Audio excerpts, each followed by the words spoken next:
ভুল করেও আপনার সন্তানকে সৌদি আরবে পাঠাবেন না। আমার এই কথাগুলো শুনে যদি আপনার যুক্তিসঙ্গত মনে হয় তবে আপনি আপনার সন্তানকে দেশের বাইরে পাঠাবেন, অন্যথায় পাঠাবেন না। অনেক বাবারা আছে যারা হচ্ছে যে সৌদি আরবে পাঠাতে যাচ্ছেন, তার সন্তান কথা মানে না, বা 4 লক্ষ 5 লক্ষ টাকা খরচ করে কিন্তু আপনি আপনার সন্তানকে সৌদি আরব বা অন্যান্য কান্ট্রিতে পাঠাতে যাচ্ছেন। সো শুধুমাত্র সৌদি আরবের কথা কেন বলতেছি আমি, কারণ সৌদি আরবের একমাত্র অবস্থা খুব খারাপ।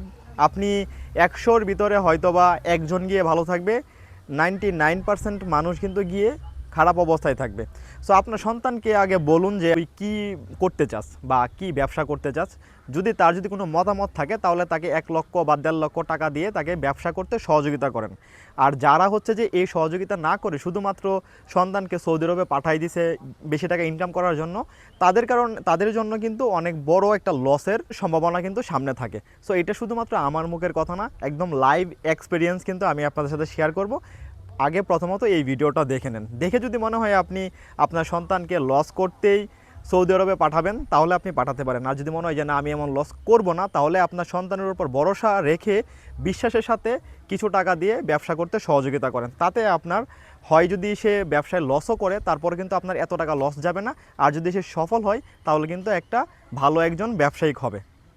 400 টাকা কখনো বেসিক স্যালারি হয় শুনছেন ভাই? মেলা কষ্টের টাকা, বাপে কৃষি কাজ করে সেই কষ্ট করে টাকা কামাই দিছে, কিন্তু এখন ওই যে কালকের অবস্থা দেখে আমরা গেছিল নিনজা সুপার মার্কেটে, সবারই একটা পুরো বাস দিয়ে দিছে। 400 টাকা কখনো বেসিক স্যালারি হয় শুনছেন? এই যে আমাদের টিকিটে লেখা আছে মানে টাকা নিচ্ছে কত আপনার কাছে? 5,05,000। আপনার কাছ থেকে 4,70,000 নিচে, আরো 50-60,000 আমারও 5 লাখের মতো পড়ছে। টাকা নেওয়ার বেলা কিন্তু অনেক টাকা নিচ্ছে। আবার টাকা নেওয়ার সময় 1 পয়সা কম নেয় নাই। 5 লাখ টাকাতে দেশি কিছু করা যেত।